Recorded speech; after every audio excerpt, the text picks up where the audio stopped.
a very short video. As you can see, we are driving the car. So, for all intents and purposes, right now the car is finished. They say a product car is never finished, and that is true. I still want to tint the windows at some point, and I need to get it painted. But as far as appearance stuff, and what I set out to do with modifying the car for under $2,000, I have done that.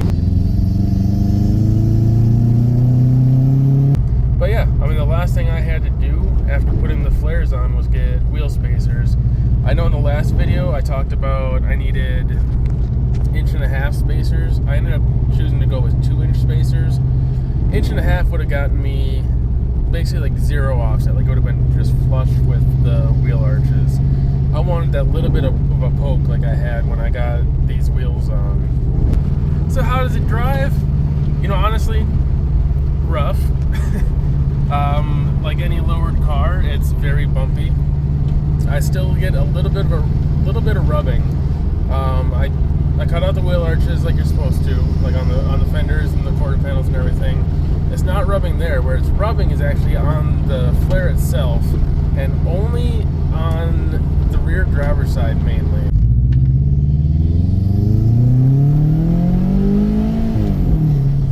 That's the one where I had to. I actually don't remember if I said this or not. I had to replace the shock back there because it was more or less blown out. You could push it down and compress it, and it would take maybe 20 seconds to rebound instead of being instant. So yeah, that wheel, and a little bit on the passenger side in the rear too.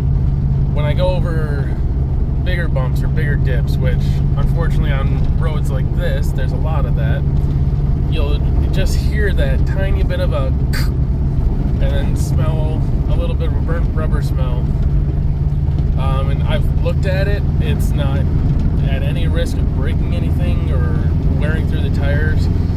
Honestly, if it did get bad enough, it would break the flares before I blew a tire, so I'm not too worried about it. It's annoying, but there's not a whole lot I can do about it. It just comes with having a lower car and then the wheel spacers. My car goes psh, psh.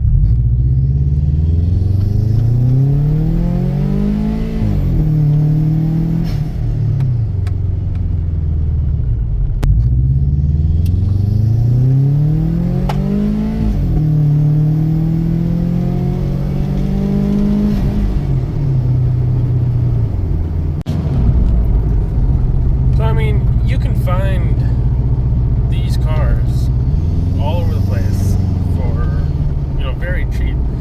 They might not all be, perfect condition running and driving. I know I got extremely lucky on this one where, like I said in the first episode, the guy told me it had a blown head gasket, and the head gasket's fine. So that's why I got it cheap. But you can find these cars all over the place with blown head gaskets or some kind of engine issue because people abuse the hell out of them. It was cheap to work on, like relatively cheap. There's some body parts that get expensive, but like I said, cheap. It's a fun car.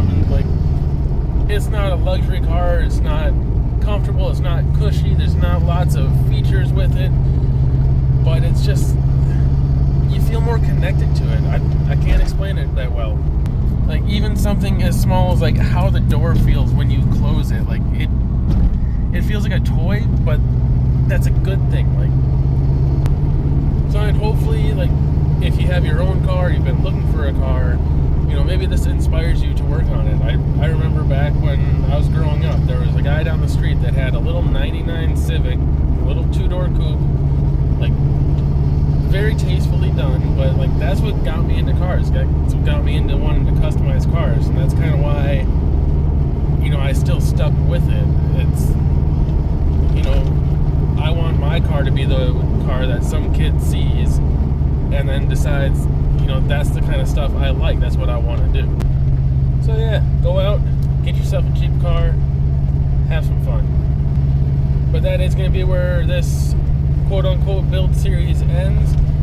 There might be some updates here and there if I, like whenever I get windows tinted or get it painted, or if I'm doing work on the car. But as far as, like I said, the initial goal of modifying a car for under $2,000, this build is done. Let's throw that final number up here. We did it.